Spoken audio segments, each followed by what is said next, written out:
In keeping with the campaign promise, the head of state has used the State of the Nation address to update Kenyans on the Kenya Kwanza flagship projects. One of them, the affordable housing and the Hustler Fund, they have featured prominently in his previous speeches to Parliament. And today, the president will perhaps update Kenyans on how many houses have been constructed and what is the status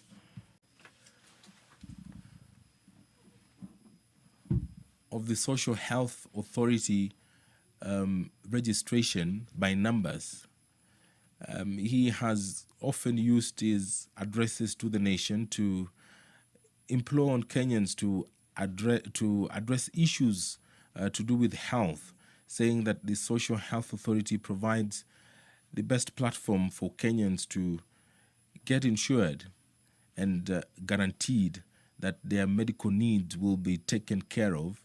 And such occasions are used by the president to further drive the message home that the new medical insurance regime is best suited for the country, that it is better than the previous one. He has on numerous occasions encouraged Kenyans that the Social Health Authority is the best mechanism yet to achieving that desired health status in the country. Now, in his previous address, he did encourage Kenyans to register en masse so that they can enjoy the benefits of the Social Health Authority. And just there on your screen, just the Sergeant at Arms are preparing the way, and the speakers are on the move, and so is the President of the Republic. And now the march is on. They are headed straight to the National Assembly chambers, where the State of the Nation address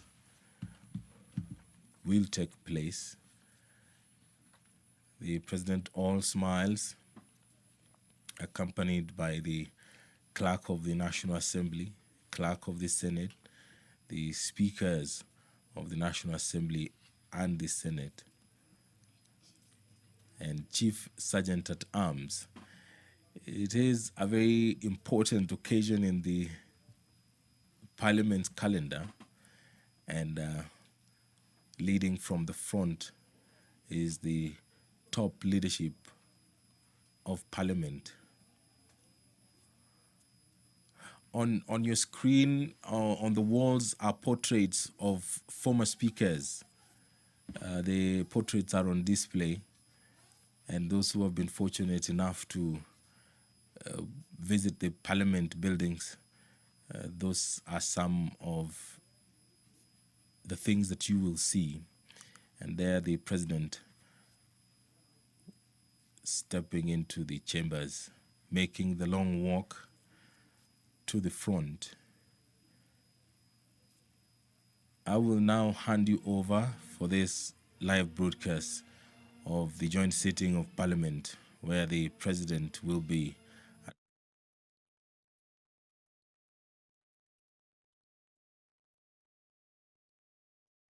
with the Kenya Broadcasting Corporation. My name is Edward Kabasa. On behalf of my colleague Gladys Mungai, enjoy your viewing.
Na tuombe. Ewe Mwenyezi Mungu, twakusihi ututazame kwa neema nyingi na baraka, sisi watumishi wako ambao umeridhika kutuita kwa nyadhifa za uongozi katika jamhuri hii yetu. Twakuomba utuajalie tuyatende na kufikia mambo yote atakayofikishwa mbele yetu kwa njia ya haki na uaminifu, ili kustawisha amani, ufanisi na heri ya nchi yetu na wale ambao haja zao umezikabidhi mikononi mwetu. Amen. You may be seated.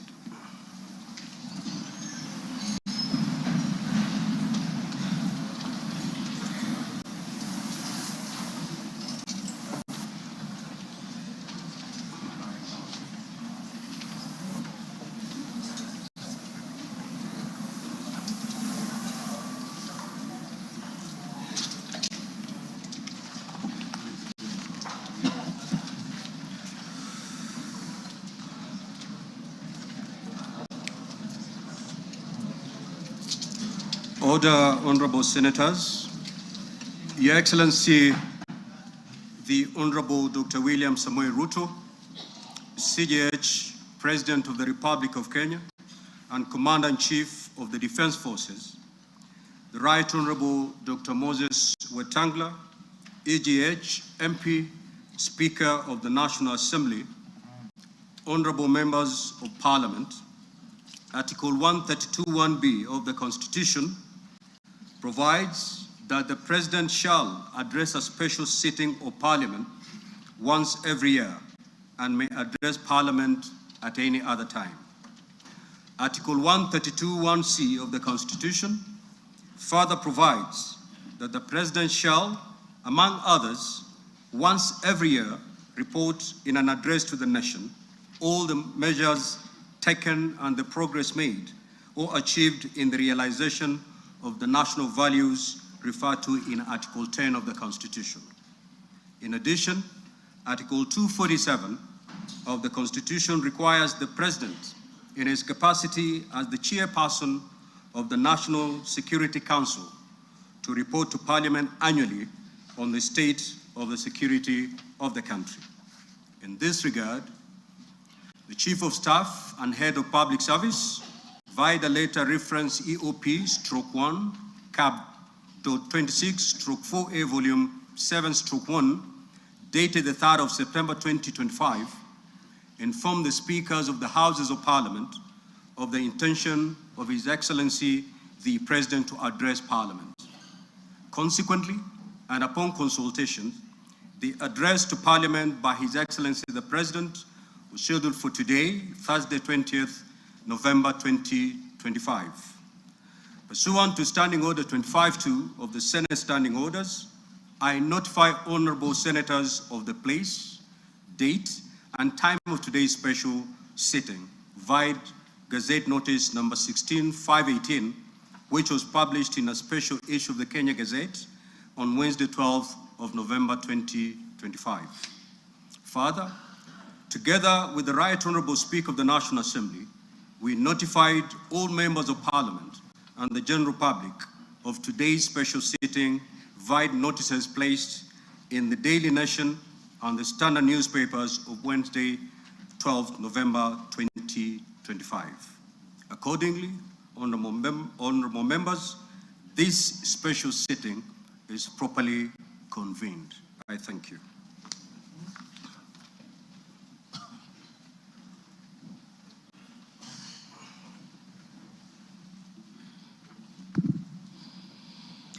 Your Excellency, Honorable Dr. William Samoei Ruto, CGH, President of the Republic of Kenya and Commander-in-Chief of the Kenya Defense Forces, the Right Honorable Amason Kingi, EGH MP, Honorable Speaker of the Senate, Honorable Members of Parliament, members of the Diplomatic Corps, distinguished guests, ladies and gentlemen.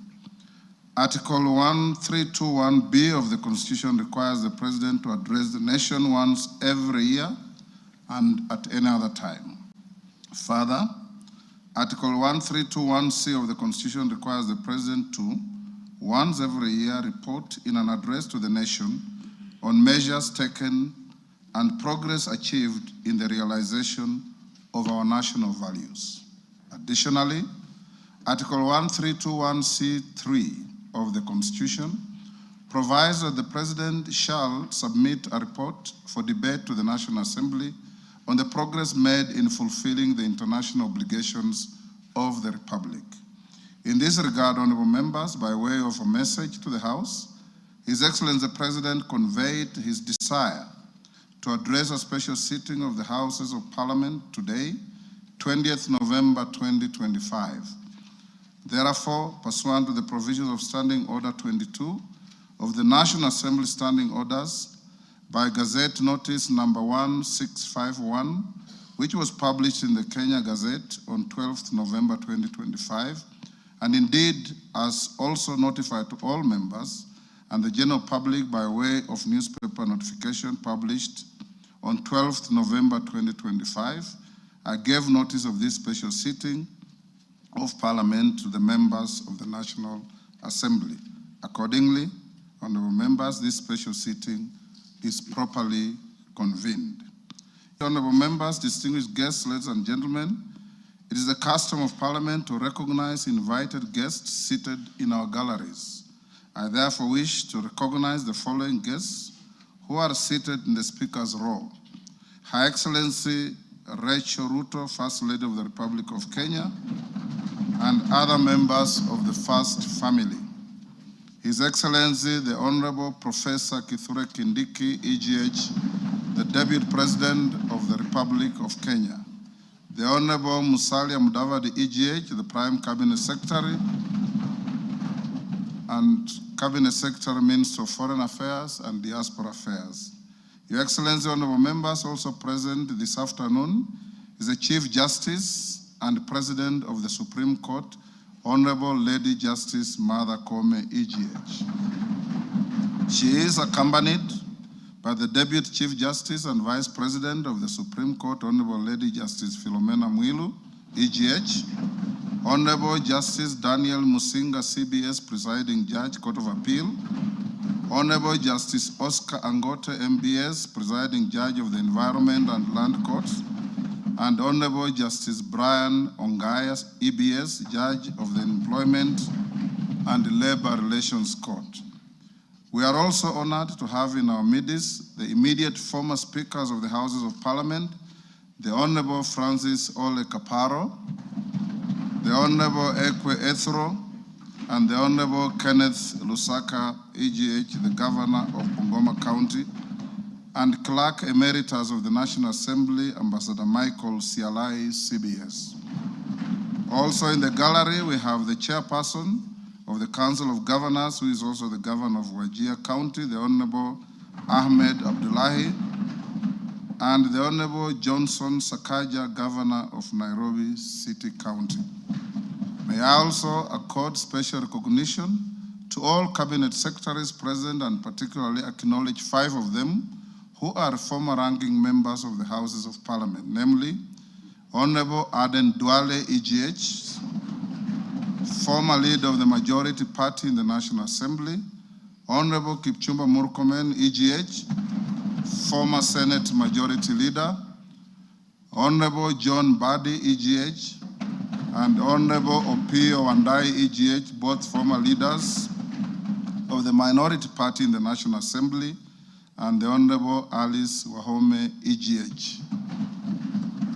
If Honorable Mutai Kagwe is present, he's also a former member of the House, I acknowledge him.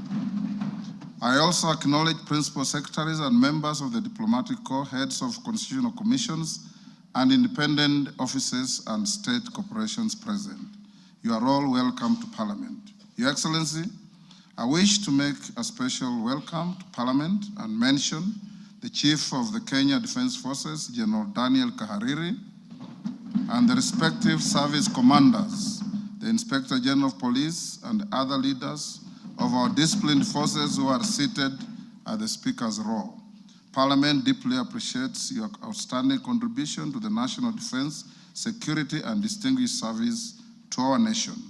To all invited guests, we say, Karibu Bunge. Your Excellency, honorable members, distinguished guests, ladies and gentlemen, I wish to draw your attention to the officer standing to the right of the chamber in green. He is the Chief Sergeant at Arms of the National Assembly, Mr. Aloisio Lekulo, OGW.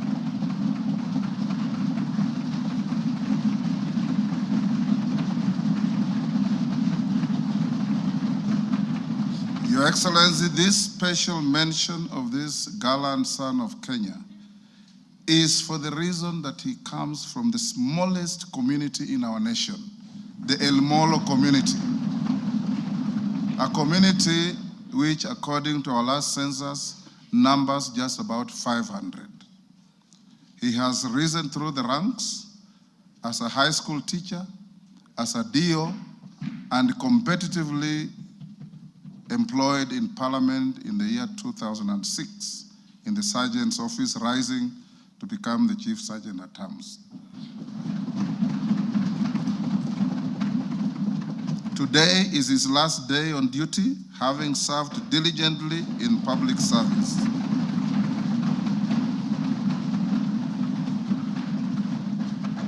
The National Assembly, the special session where we pay tribute to him, and we thank him for the distinguished service he has rendered to the nation and wish him well.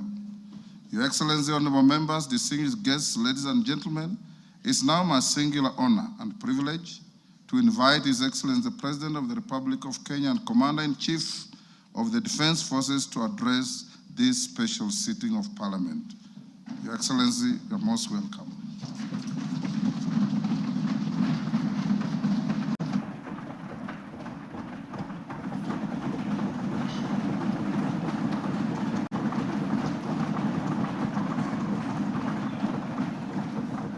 Thank you very much. The Honorable Speakers of the National Assembly and Senate, the Honorable Members of the National Assembly and Senate, the Chief Justice and the leadership of the Judiciary, Cabinet Secretaries, Your Excellencies, distinguished guests, fellow citizens, ladies and gentlemen.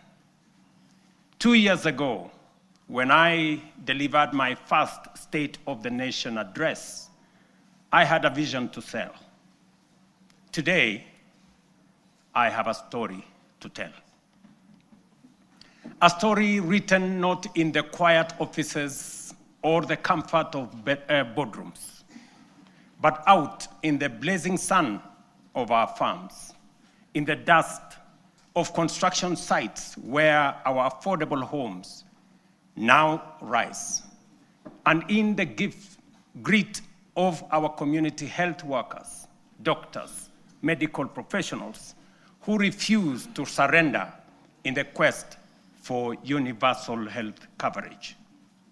It is written in the steady hum of our factories, in the determination of millions daring to dream and finance their vision through the Hustler Fund, in the courage of our young people working on housing sites, in the Climate Works program, in the digital ecosystem, and in the bravery of those who, looking beyond our borders, have sought livelihoods abroad to sustain families back home. A story of sacrifice, a story of sweat, a story of progress that has not come easy. It is a story you can see in the numbers, feel in the homes, and trace in the lives transformed across our republic. A story whose facts are available for all to examine, except perhaps for the cynical who have no facts. Today, the evidence is clear, evidence of promises made and promises kept. In just 3 years, we have built not monuments of words, but foundations of progress. And yet, even with these achievements, I am convinced that this is only but the beginning. Mr. Speaker, honorable members, As I prepared this address, I reflected deeply on the long road we have traveled as a nation. 62 years shaped by struggle, sacrifice, hardship, triumph, and milestones that have affirmed our spirit. From that reflection came one undeniable truth. We have made commendable progress, but Kenya still punches way below its true weight. This nation has the talent, the resources, and the spirit not just to improve, but to leap and to make the transition from a developing country to a developed one within our lifetime. That is why I speak today with full conviction that history has summoned this generation, our generation, at such a time as this, to a higher purpose. Some eras are shaped by events. Others are defined by the decisions a nation makes. And today, Kenya is called to make such a decision, to finish the journey our forebears began, and finally turn our long-held potential into lived reality. To do this, we must cast off the prevailing mindset of being content with the average. We must step beyond the comfort of the familiar and the ordinary and reach with courage, clarity, and conviction for nothing less than excellence and greatness. Therefore, as we examine the achievements of the past 3 years, results that have laid a firm foundation for equality of opportunity and a nation where no one is left behind, today, I will also place before you not just a vision, but a national project that is realistic, grounded, and entirely within our reach. A vision not just to grow, but to transform. A roadmap not merely to move forward, but to rise. To rise from developing to developed. To rise from potential to reality. To rise from promise to prosperity. To rise from the third to the first world. To rise finally into the Kenya we have long imagined. The Kenya we deserve. For long, our ambition was held hostage by small thinking and ordinary expectations. But that era must now be confined to the past. Today, we stand on the threshold of something far greater, a moment in which we can say that our parents dreamed of and what our children yearn for, we will accomplish in our lifetime. As we know, this is achievable because others have done it before. I have often spoken of the Asian tigers, South Korea, Singapore, Hong Kong, Malaysia. And by the way, members, the Prime Minister of Malaysia will be here this weekend. Countries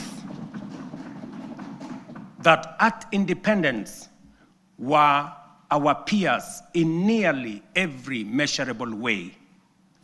They had no extraordinary resources. They were not superhuman. They simply had the courage to make bold, disciplined, deliberate choices. They invested in their people, demanded excellence, and refused to be trapped in the limitations of their circumstances. They refused to make peace with mediocrity. Today, they stand as first world economies. If they could rise, so can Kenya. It can be done. Let me repeat. It can be done. Later in this address, I will set out the strategic choices, the reforms we will deepen, the sectors we will unlock, and the investments we will prioritize to move Kenya to the next level. I say all this not as a personal badge of honor, but as a recognition of what we have achieved together, the Kenyan people, the leadership in all arms of government, and across all political formations. Honorable members, the last 3 years have not been easy. We have agreed, sometimes disagreed, and at times those disagreements have carried great cost. We have compromised, we have confronted hard truths, and we have endured storms none of us invited. But we all take comfort that it has not been for nothing, for this is how far we have come. At a time like this, in 2022, Kenya was in distress. Inflation had soared almost to double digits. A fuel shortage threatened to paralyze our economy as oil marketers struggled to access dollars. The shilling was in free fall. Foreign reserves had hit historic lows. Debt service consumed more than half of our revenues. Confidence, both local and foreign, had waned. International analysts warned that it was no longer a question of if, but when Kenya would default. Within that context, we acted. We restored fiscal discipline. We eliminated wasteful subsidies. We rationalized public expenditure. We strengthened revenue collection and placed our economy on a path of recovery and sustainability. Inflation, which stood at 9.6% in 2002, in 2022, has steadily declined to 4.6% as of last month, bringing much needed relief to households. The shilling, once in perilous downward spiral, has stabilized at 129 to the dollar for nearly 2 years, a direct consequence of prudent monetary policy and disciplined fiscal management. Our successful Eurobond redemption signaled to the world that Kenya honors its obligations. 3 years ago, Kenya was ranked the 8th largest economy in Africa with a GDP of $115 billion US.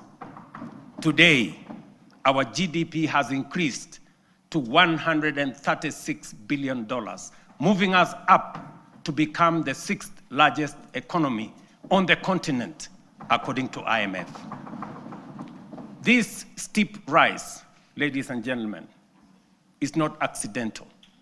It is the product of deliberate choices, disciplined execution, and strategic reforms that have strengthened our economy and unlocked its potential.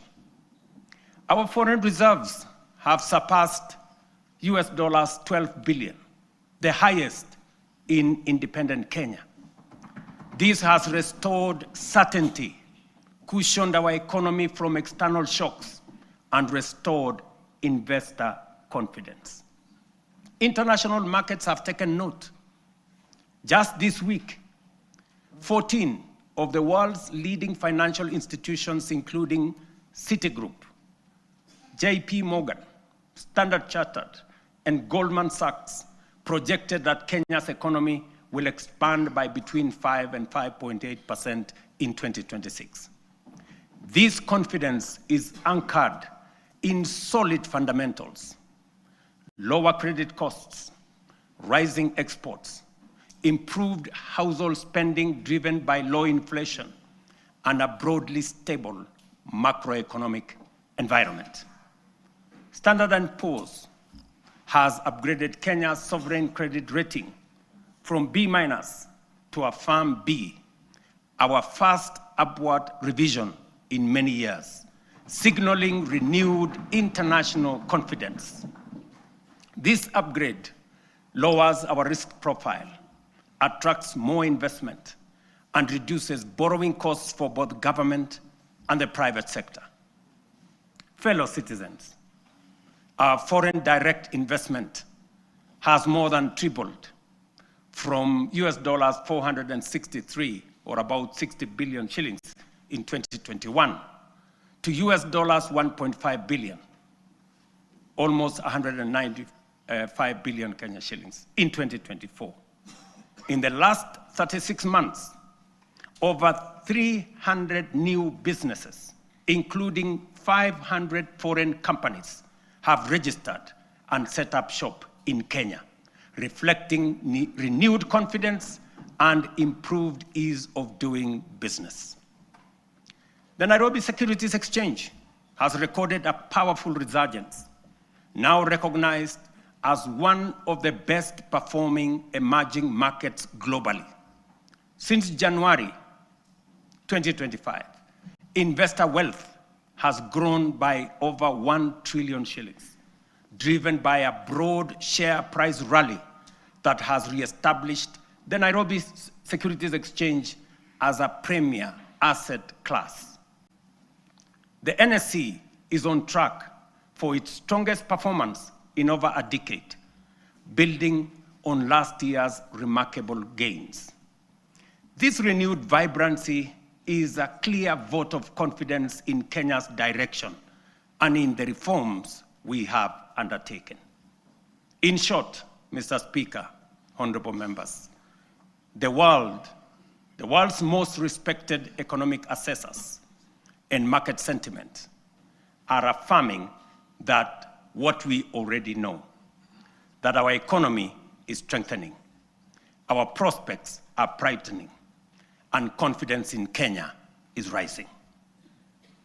Our critics, the high priests of eternal pessimism, who criticize without responsibility and tear down without offering alternatives, will want you to believe that our economy is going in the wrong direction. But while everyone may speak their mind, and that is the beauty of our democracy, no one is entitled to manufacture self-serving falsehoods and traffic them as facts. And facts are exactly what I present here today: clear, verifiable, and indisputable.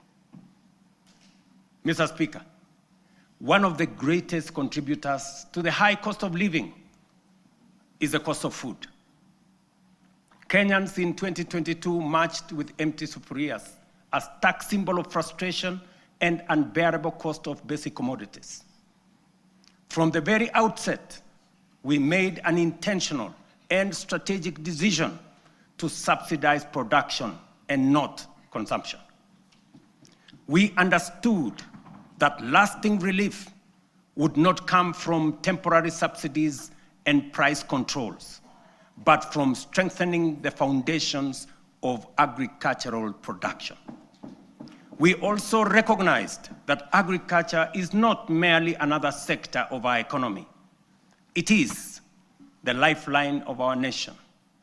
If we were to secure households, create jobs, expand industry, and spur exports, agriculture had to be the fulcrum of our transformational agenda. To organize the sector and improve service delivery, we launched an integrated digital platform to register farmers. In 2022, fewer than 300,000 farmers were on record. Today, over 7.1 million farmers are registered on the Kenya Integrated Agricultural Management Information System, giving us visibility to design scientific targeted interventions and eliminate extortionists, getaway brokers, and drive out cartels and middlemen. This has enabled us to implement the fertilizer subsidy program at scale. To date, over 21 million bags of affordable fertilizer have been distributed, reducing the price by nearly 2/3 and saving farmers Kenya shillings 105 billion so far. This year alone, we delivered 7 million bags of fertilizer and 35 million kilos of certified seed. And next year in 2026, we plan to distribute 12.5 million bags across all the 1,450 wards, ensuring every farmer has access to affordable inputs. The impact has been phenomenal. Productivity in all our agricultural sectors has gone up. National maize harvests have risen from 44 million bags in 2022 to 67 million bags in 2024, setting the stage for a historic harvest this year of 70 million bags. The results are visible in markets and homes.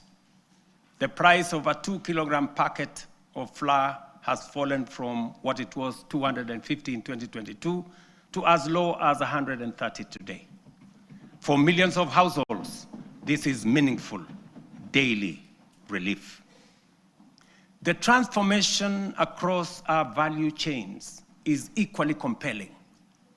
Tea production has grown, with earnings rising from Kenya shillings 108 billion in 2022 to Kenya shillings 215 billion in 2024, a 56% increase.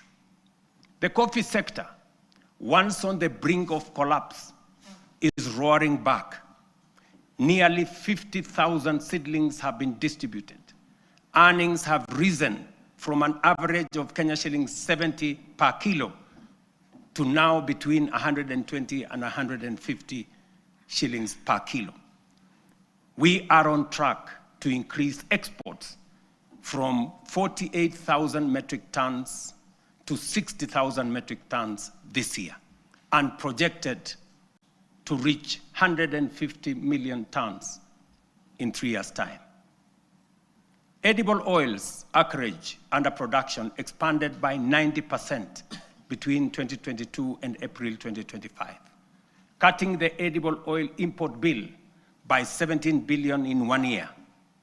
By 2027, we aim to halve this bill, saving Kenya nearly 60 billion in foreign exchange. Cotton production has nearly tripled.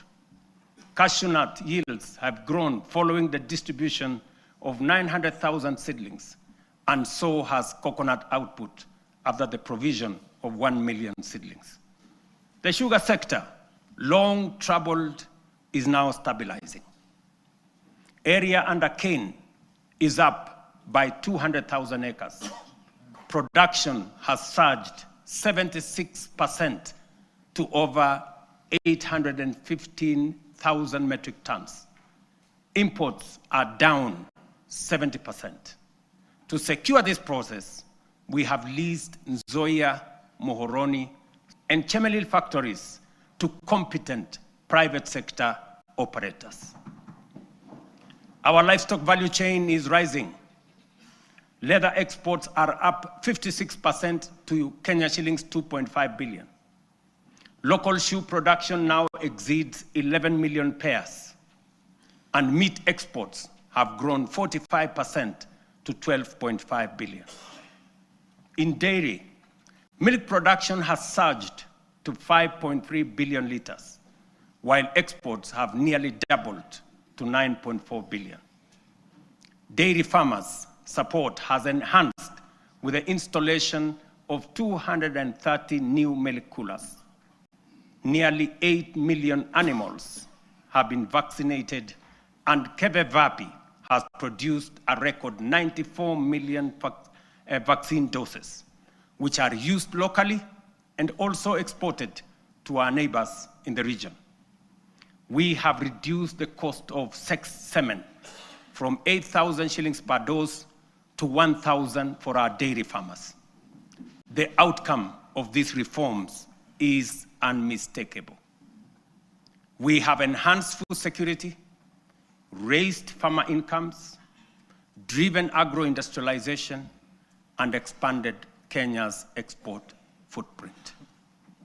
This is the transformation we promised, now unfolding across our nation, fulfilling the national values and principles of governance, particularly sustainable development, as required under Article 10 of our Constitution. It is in accordance with this constitutional duty that I report to this House today. Mr. Speaker, honorable members, let me now turn to healthcare, the foundation of human dignity and the heartbeat of every nation that chooses compassion over neglect. Over the last 3 years, we have undertaken the most ambitious transformation of health systems since independence. Reforms rooted in equity, powered by innovation, and guided by a simple conviction that every Kenyan, wherever they live and whatever their means, deserves equal care. 27 million Kenyans are now registered in SHA, more than triple the number ever reached by the former NHIF. This is a demonstration that leaving no one behind was and is not a slogan. It is a promise on course to fulfillment. Additionally, more than 10,000 health facilities across the country have signed in to serve under this new system. But honorable members, real healthcare begins long before patients reach a hospital. That is why in September 2023, we deployed 107,000 community health promoters, the largest primary health workforce in our history, trained, equipped, and present in every ward in all our 47 counties. Their impact has been extraordinary. Consider 3 statistics. 8.9 million households have so far been visited. 9.9 million diabetes screenings have been done with 134,000 cases diagnosed. 6.5 million hypertension screenings have been conducted with 305,000 cases confirmed. Millions of lives have been touched and thousands saved. This is what equity looks like. This is the meaning of universal health care. This is leaving no Kenyan behind indeed. Behind these numbers stand the community health promoters, quiet, devoted, tireless, heroes of this new era.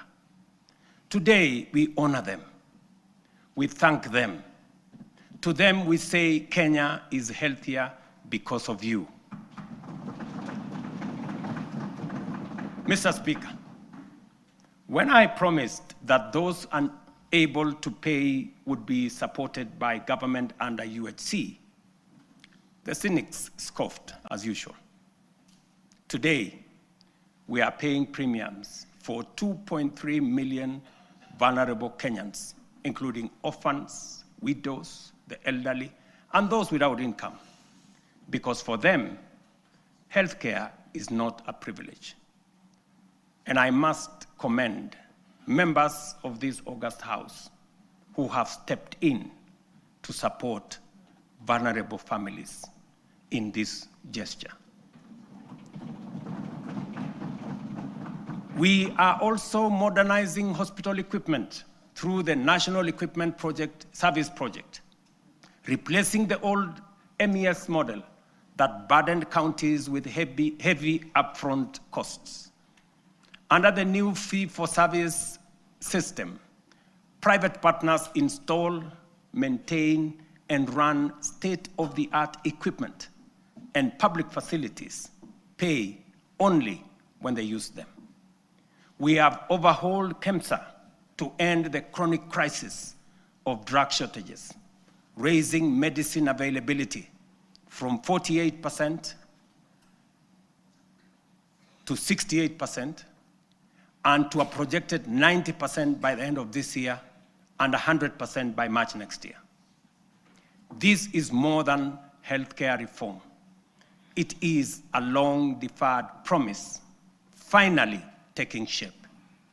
A Kenya where every citizen can face tomorrow with confidence, knowing their nation will stand with them in their hour of need. It fulfills our national values of dignity and equity as stated in Article 10 of the Constitution. In the same spirit, the government is strengthening financial protection for Kenyans under cancer treatment. Social Health Authority will enhance the cancer benefits package from the current 550,000 shillings to Kenya shillings 800,000, effective December 1. This enhancement responds to the rising cost of sustained cancer care and ensures that patients can access quality, uninterrupted treatment without facing financial hardship.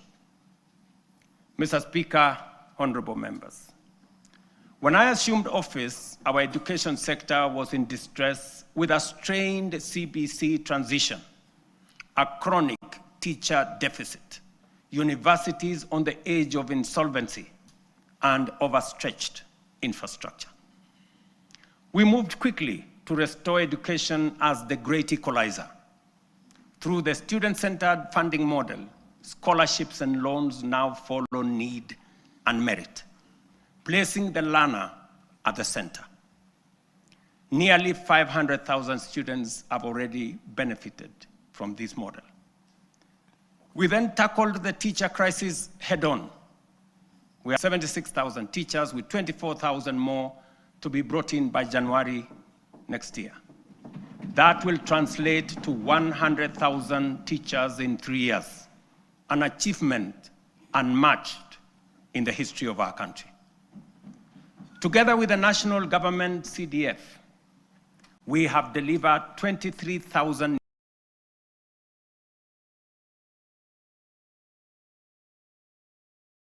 new classrooms and 1,600 laboratories are under construction, easing congestion and giving CBC the dignified facilities it requires.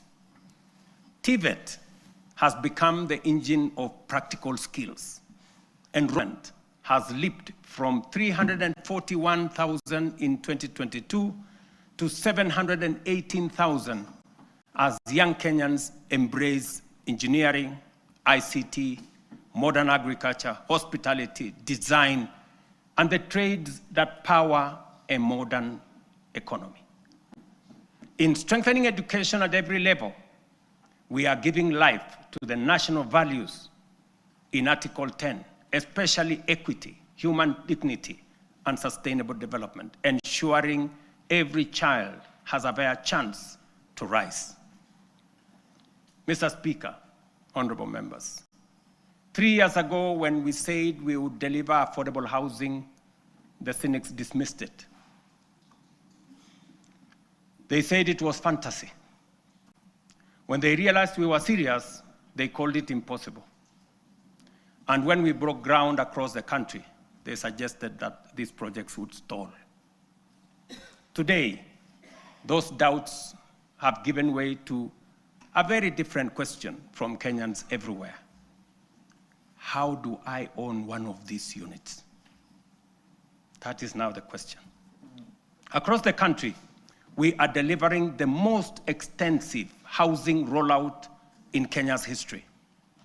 230,000 affordable homes. And we meet student needs.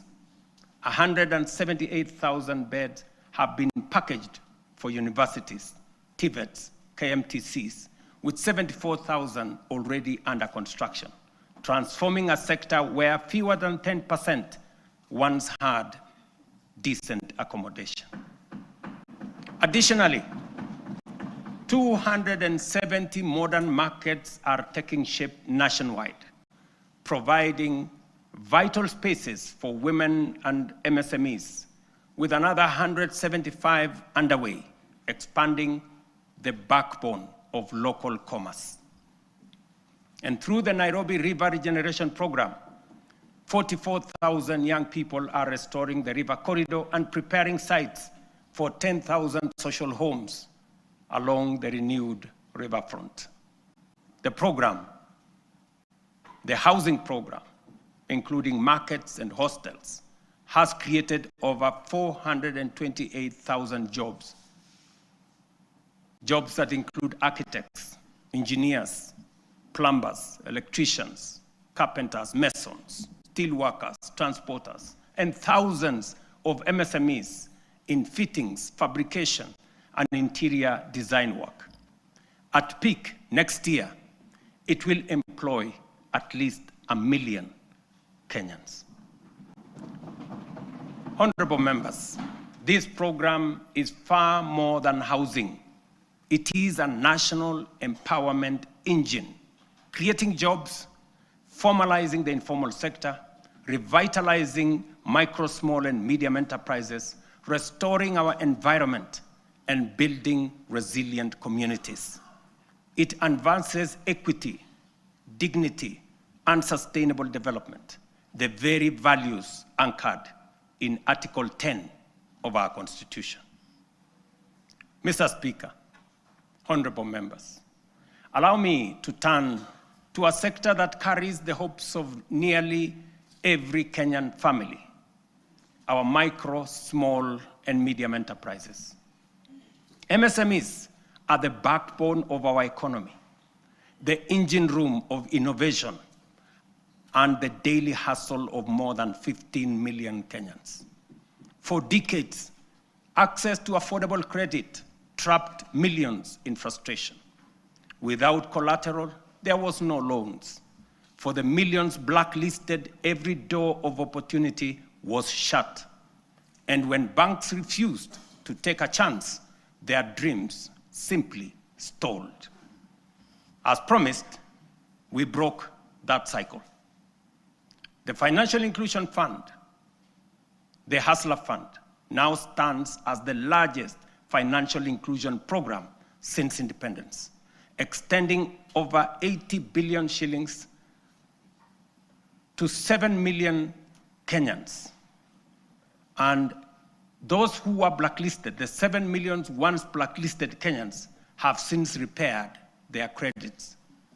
3 million small businesses and their owners, previously locked out of the formal finance, are now banked. And 2 million Kenyans are now frequent borrowers.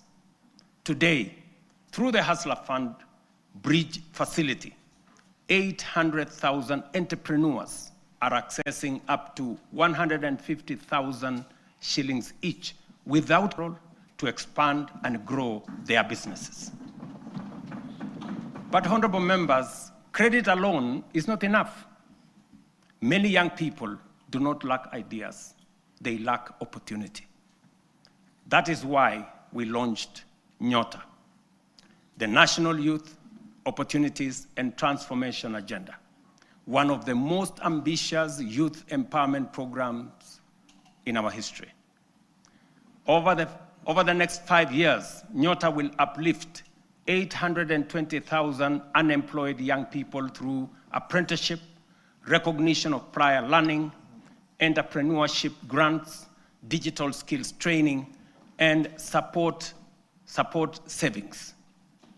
When the program is fully implemented, it will have placed 90,000 young people into work or enterprise, certified 20,000 into different skill areas, capitalized 110,000 businesses, and matched savings for 190,000 savers, while building capacity of 600,000 more to undertake government procurement under the ACBO program.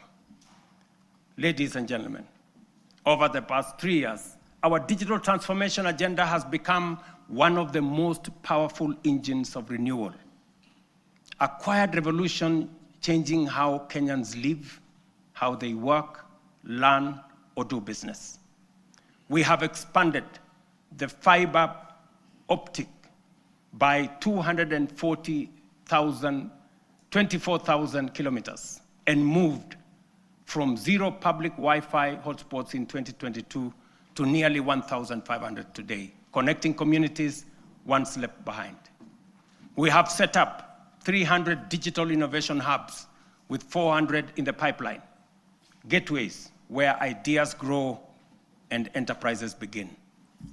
At the heart of this shift is digital government. From less than 400 services on eCitizen to 22,500, we have delivered one of the fastest digital migration in the world. Access is easier, efficiency higher, leakages sealed, and corruption pushed out.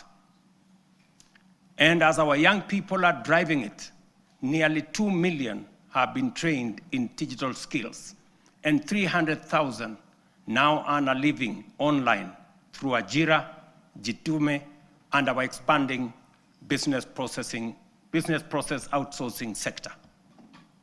Mr. Speaker, having set out the work of the last 3 years, it would be easy, almost comfortable, to pause, congratulate ourselves, and settle into the warmth of modest progress. But comfort is how nations stall.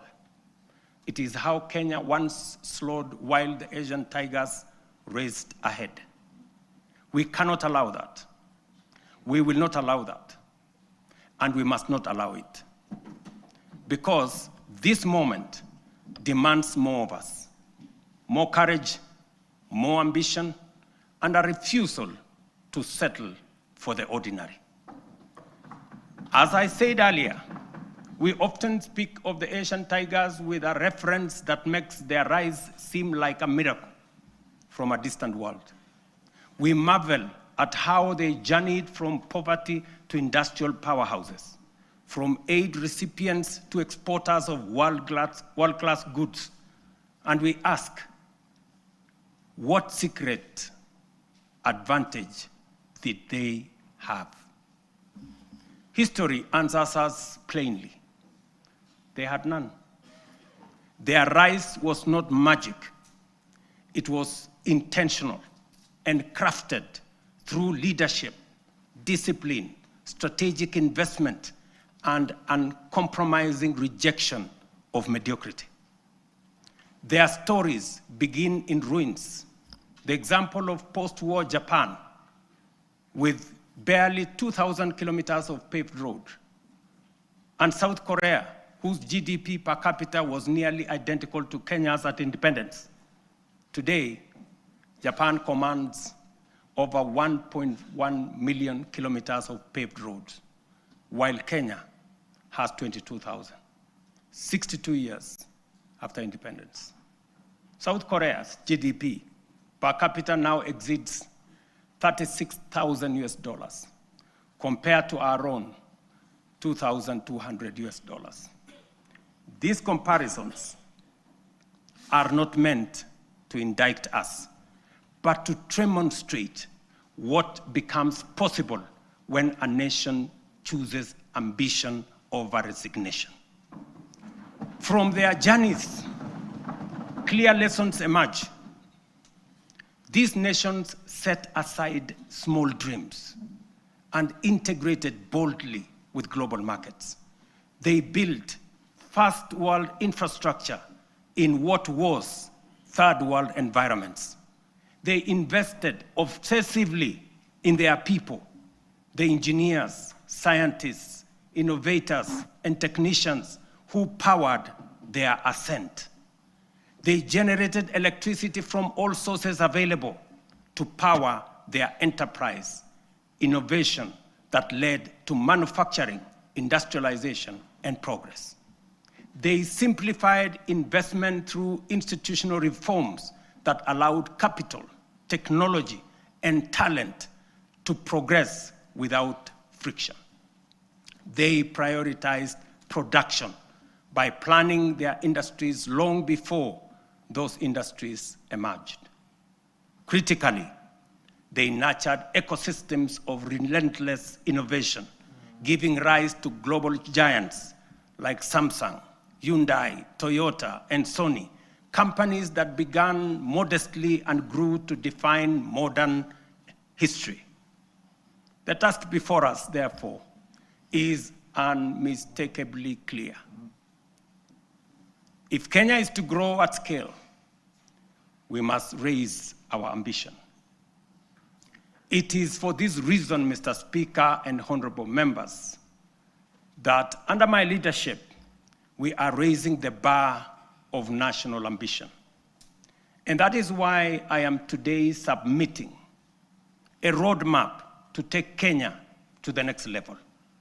We are committing to undertake a minimum of 4 major national priorities whose rationale I shall explain. First, we must invest relentlessly in our people, in their education, skills development, scientific training, and innovation capacity. We have already set the foundation through the major reforms in the education sector. We have increased the education budget from 490 billion in 2021 to over 700 billion this year, which has facilitated better infrastructure in our education system, more teachers and trainers, and enhanced funding for our colleges and universities. I have reorganized government departments to establish a dedicated State Department for Science, Research, and Innovation to support the urgent need to scale up STEM courses in our education system, strengthen innovation, promote research, and create a pool of high-level professionals in engineering and science. This structure will also help actualize the 2% research fund needed to make this ambition a reality. We must fund startups and deliberately scale up and commercialize innovation to create new companies. We must actualize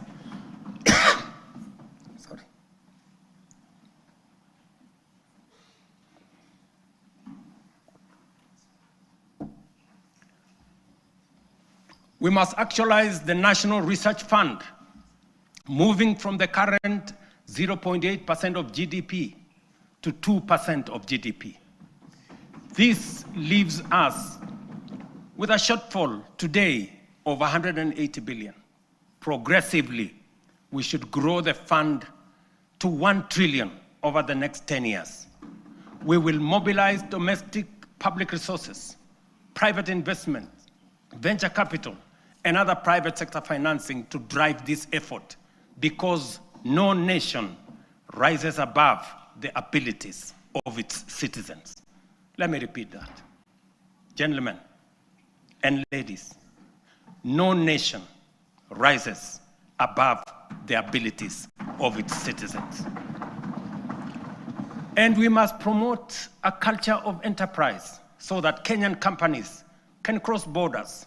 The example of Safaricom's M-Pesa, growing from a local solution into a global financial platform, serving more than 70 million customers in 170 countries today. This demonstrates the possibilities we can unlock.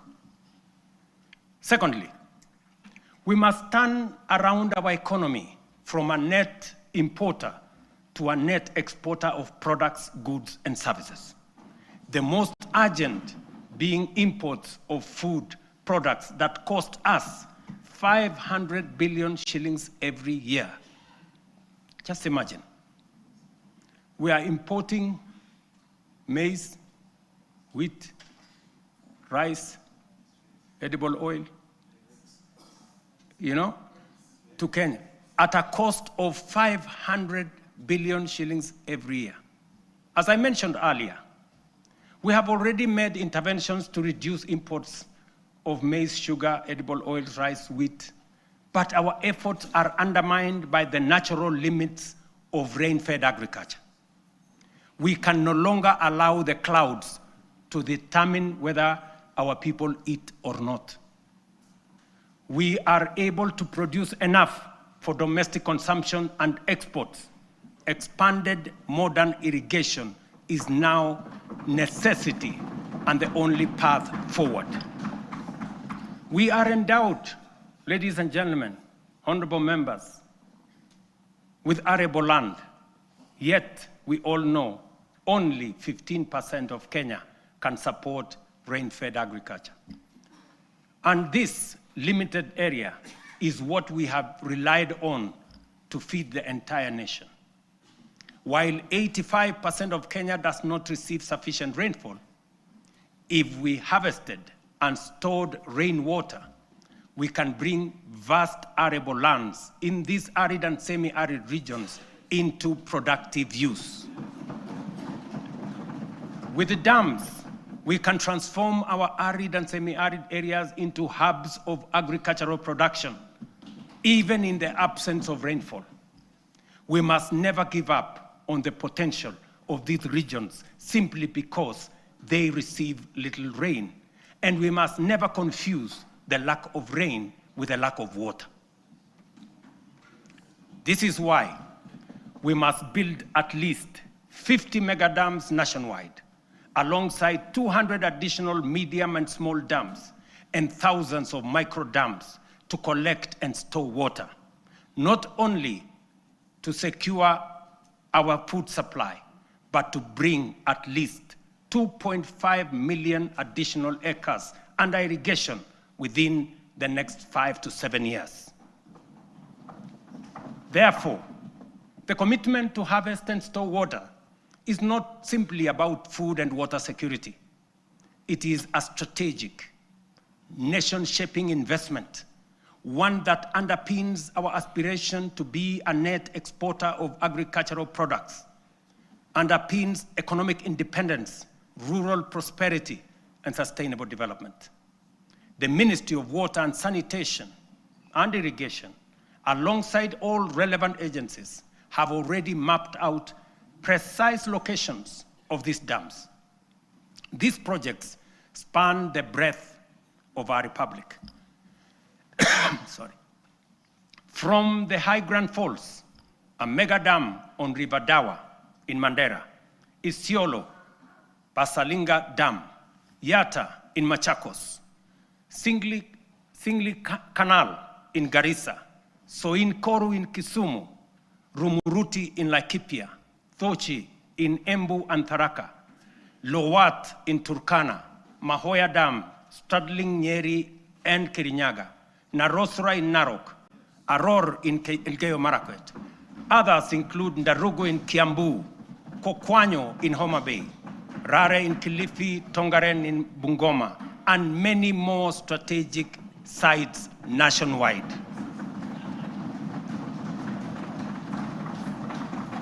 Mr. Speaker, expanded irrigation will also supply the volumes, consistency, and quality of raw materials required for our next economic frontier, which is agro-industrialization.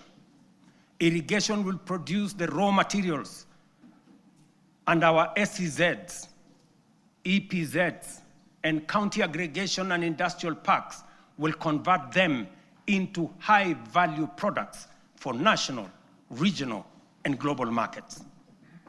Honorable members, energy is the lifeblood of any modern economy. No nation has developed without abundant, reliable, and affordable power. This is our third national priority.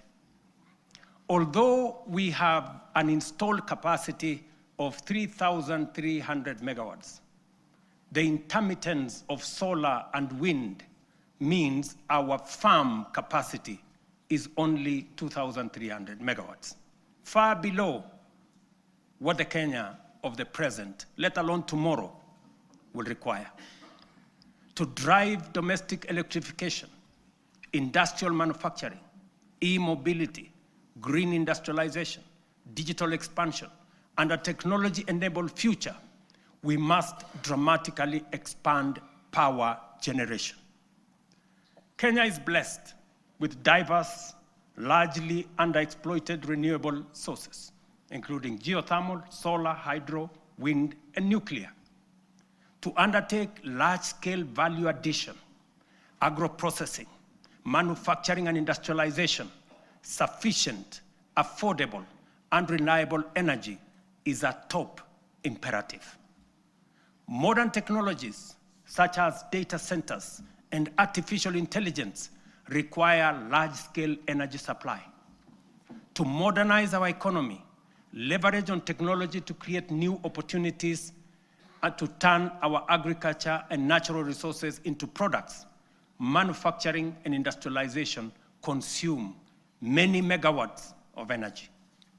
As a result, we have to generate an additional 10,000 megawatts in the next 7 years, so as to move our country to the next level and undertake the transition necessary for our growth. Our fourth national priority is transport and logistics. As the region's economic and diplomatic hub, home to the United Nations' largest office and only office in the Global South, and the sixth largest economy in Africa, Kenya must maintain world-class seaports, airports, highways, and digital corridors. Efficient transport and logistics are the backbone of our competitiveness. They accelerate national development, connect products to markets, move goods and services, lower the cost of doing business, and will reinforce Kenya as the aviation and commercial capital of East and Central Africa. History teaches us that nations rise on the strength of transport and logistics. Japan's post-war revival, enabled by strategic road expansion, is a clear example. From only 2,000 kilometers of road, they constructed over 1 million kilometers of paved road in 7 decades. We in Kenya, you know, we have only constructed 22,000 kilometers over a relatively similar period. To scale up, ladies and gentlemen, honorable members, our transport and logistics program, the Ministry of Roads and Transport have already mapped out a comprehensive network of 2,500 kilometers of highway for dualing and 28,000 kilometers of road to be tarmacked over the next 10 years. We will onboard private-public partnership in the modernization of Jomo Kenyatta International Airport, Mombasa and Lamu Airport, and sort out the challenges facing Kenya Airways by next year. This work is already in progress. Next week, I will launch the dualing of the 170-kilometer Rironi-Naivasha-Nakuru-Mau Summit Road. On the same day, I will break ground on the dualing of the 58-kilometer Rironi-Mai-Mahiu-Naivasha Road. The gridlock that paralyzes these roads every day, especially on weekends and holidays, will soon, by God's grace, be a thing of the past. Additionally, roads earmarked for dualing include Muthaiga Kiambu Ndumberi, Machakos Junction Mariakani, Mau Summit Kericho Kisumu, Kisumu Busia, Mau Summit Eldoret Malaba, Athi River Namanga, Karatina Nanyuki Isiolo, Makutano Embu Meru Maua, Mtwapa Malindi Mombasa, all the way to Lungalunga, Kericho Kisii Migori Isabenia, and Nakuru Nyahururu Karatina, Kisii Oyugis Ahero. The northern bypass, James Gishuru roads, Bomas, Karen, Gong, and Bomas, Ongata, Rongai, Kiserian, including Gong Isinya and Naivasha to Kikuyu, among many other key corridors nationwide. This infrastructure drive will also include extending the standard gauge railway from Naivasha to Kisumu and eventually to Malaba. And that exercise, ladies and gentlemen, is beginning in January. In just 2 months, we will be beginning that process. Honorable members, estimates indicate that achieving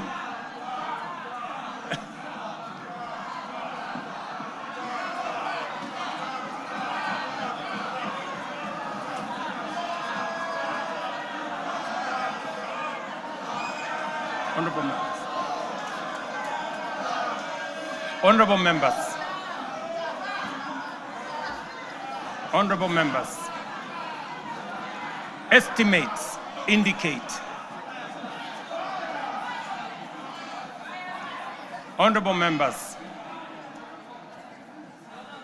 estimates indicate that achieving these 4 priorities will require at least 5 trillion. This is undeniably a large sum. Some may see it as unrealistic, even audacious, for a country like ours. But allow me to recall President John F. Kennedy's words in 1962 as he rallied America to reach the moon. And this is what he said, and I quote, "We choose to go to the moon in this decade and do the other things, not because they are easy, but because they are hard. Because that challenge is one we are willing to accept, one we are unwilling to postpone." These 4 projects are our national imperatives, commitments we must embrace without hesitation, not because they are easy, not because they are cheap, but because they are absolutely necessary, because they are worthy of our time. This is the assignment of our generation. This is the purpose for this administration and this parliament, the 13th parliament. And this is the moment we must rise up to. Which brings us to the next question. Given our fiscal constraints, how shall we finance these transformative projects and do so sustainably? The answer, ladies and gentlemen, lies in 2 key financing vehicles: the National Infrastructure Fund and the Sovereign Wealth Fund. As noted earlier, our development ambitions require sustained, large-scale investment in education, in roads, in energy, water systems, logistics, transport, and digital network. Yet, our fiscal space is narrow. We cannot continue funding essential infrastructure through unsustainable borrowing and burdening taxpayers with additional taxes. But neither can we afford to postpone these imperatives without risking our future. There is need to be innovative in the use of our national revenues, or the national revenues at our disposal. There is need to deploy our national assets available to us in creating public-private partnerships that will crowd in the enormous pool of private sector resources available regionally and globally. This is why we will establish the National Infrastructure Fund, whose architecture will be underpinned by the reforms in the Government-Owned Enterprises Bill passed by this August House that I will sign into law tomorrow. This fund is the strategic solution that will provide a framework to innovatively scale up our resources to match our ambition. It will fulfill our manifesto commitment to rebuild Kenya's infrastructure while reducing reliance on tax and debt. We will do this by using budgeted resources prudently and introducing a financing architecture that leverages capital markets, diversifies ownership through unlocking of national assets through privatization, and use PPP frameworks to channel private capital into public priorities.